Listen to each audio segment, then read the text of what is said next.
नमस्कार, आप देख रहे हैं जानवी एक्सप्रेस न्यूज और मैं हूं आपके साथ वैशाली। सोन नदी जिसे पुराणों में ब्रह्मा जी का पुत्र माना गया है, सोन नदी के चारों तरफ के इलाकों को गुप्त काशी के नाम से जाना जाता है। उसी पॉइंट पर जमकर अवैध खनन जारी है।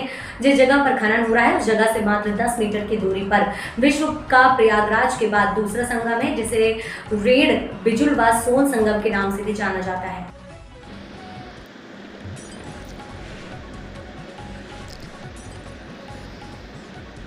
लेकिन लालची पैसों के लिए मरे जा रहे भ्रष्ट अधिकारियों की मिलीभगत से त्रिवेणी का सीना छलनी करके जमकर रेत दोहन किया जा रहा है। लीज एरिया क्षेत्र से कोसों दूर भगवा से चौपन सिंदूरिया तक बालू का अवैध खनन करके धड़ल्ले से बिना परमिट व ओवरलोड परिवहन करके बेचा जा रहा है। इसका सीधा फायदा खनन माफिया एवं संलिप्त भ्रष्ट अधिकारियों को हो रहा है। ओबरा तहसील के सोनू बालू घाटों पर सक्रिय बालू माफियाओं द्वारा धड़ल्ले से बालू का अवैध खनन किया जा रहा है। जुगैल थाना क्षेत्र के भगवा साइट पर सक्रिय बालू माफिया एनजीटी के नियमों की अनदेखी कर नदी के बीच धारा त्रिवेणी संगम से बढ़ते हुए सिंदूरिया तक बालू का अवैध खनन किया जा रहा है। स्थानीय लोगों की माने तो खनन करने वालों ने नदी की धारा भी मोड़ दी तथा 20 धारा में धड़ल्ले से अवैध खनन जारी है। शिकायतों के बाद से इस कारोबार पर विराम नहीं लग पा रहा है। उत्तर प्रदेश के सोनभद्र के भगवा साइट पर में राज्य सरकार द्वारा वीरा कंस्ट्रक्शंस को 5 साल के लिए बालू लीज किया गया है। वीरा कंस्ट्रक्शंस द्वारा सारे नियम को ताक पर रखकर बालू का अवैध खनन किया जा रहा है। मिलीभगत से पोकलैंड पर नाव लगाकर 50-50 फीट गहरे तालाब बना दिए गए हैं, जबकि एनजीटी के नियमावली के तहत खनन 3 फीट तक किया जा रहा है। हालात यह है कि यहाँ 1 किलोमीटर तक नदी के तलहटी में बड़े बड़े तालाब बना दिए गए हैं।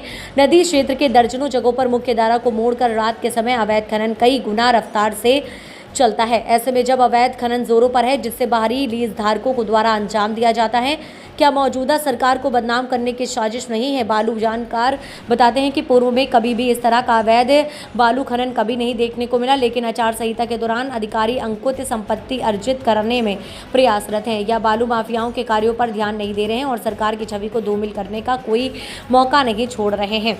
समाचार लगाने की उद्देश्य राज्य सरकार को हो रहे भारी राजस्व क्षति से बचाना है और राजस्व को बंदरबाट को रोककर दोषियों को उचित कार्यवाही कराना है। क्या नाम है? कहाँ के हैं? सिंदुरिया गाँव का। एक जो खनन हो रहा है कहाँ पे हो रहा है? सिंदुरिया में हो रहा है कि और कहाँ होगा? सिंदुरिया में हो रहा है। जैसे इससे आपको, जैसे यही बगल में आपको खन दे रहे हैं, इससे आपको क्या दिक्कत हो? अरे दिक्कत नहीं है, हमारा करार बन जाएगा, हमारा खेत कट जाएगा, सब व्यवस्थाएं आप का डर है। अभी तो करगरा में 1 मौत हुई है, 2 लोग बच गए हैं। यही अगर रहेगा दशा तो यहाँ भी होगा यही। इस पर क्या करना चाहेंगे? अरे वही कहना चाहेंगे कि साइड हाँ जी। रवि प्रकाश चौबे। रवि जी, गुप्त काशी कहे जाने वाली धर्मस्थली जो सातों बहनी सीता हैं, उनको खनन माफिया बड़े बड़े मशीनों से, नाव से चारों तरफ उनके खनन कर रहे हैं। इस पर क्या कहना चाहेंगे? आपको जैसा कि विगत वर्षों में आपको ही पता है कि लगातार 3रा वर्ष ये हो गया, हम लोगों ने लगातार इसका विरोध किया। उन स्थलों के बारे में शासन सत्ता को भी बताया, सबको बताया गया, लेकिन उसके बावजूद भी यह खनन हो रहा है। जबकि यह ऐसा स्थल है, आज हमारे बीच में महाराज जी हरिद्वार ऋषिकेश से आए हुए हैं, केदारनाथ से, वो एक ऐसा स्थल यहाँ चाहते हैं जहाँ जो जल के बीच में हो, 3 नदियों के संगम के बीच में, जहाँ जाने के लिए मात्र केवल नौका से जाना पड़ता है और वह स्थल कभी पानी में, बाढ़ में डूबता नहीं है। वहाँ 7 शिलाएँ जो है चंद्रमा ऋषि की 7 पुत्रियों के वहाँ पर अवशेष के रूप में आज भी विराजमान है और क्षेत्र की मान्यता है। स्थानीय स्तर पर लोगों ने इसका विरोध भी किया है। इसके बावजूद भी अगर वो यहाँ खनन हो रहा है तो ये निश्चित ही बहुत दुख का कारण है और प्रकृति के असंतुलन का कारण है।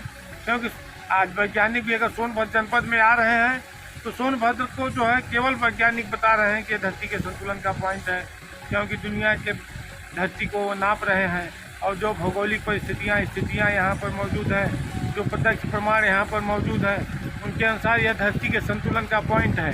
इसलिए इस स्थल को सुरक्षित रहना चाहिए और मेरी यही आप सभी से विनती है कि आप सब लोग इस पर आगे आएँ और हम जीवन को बचाएं, क्योंकि जल ही जीवन है और यहाँ शुद्ध पवित्र जल है। यह ऋषि मुनियों के समय काल का यह त्रिवेणी संगम है, यह अद्भुत संगम है। इसलिए हम सभी लोगों को इस संगम पर आकर के अपना पूर्ण का लाभ प्राप्त करना चाहिए।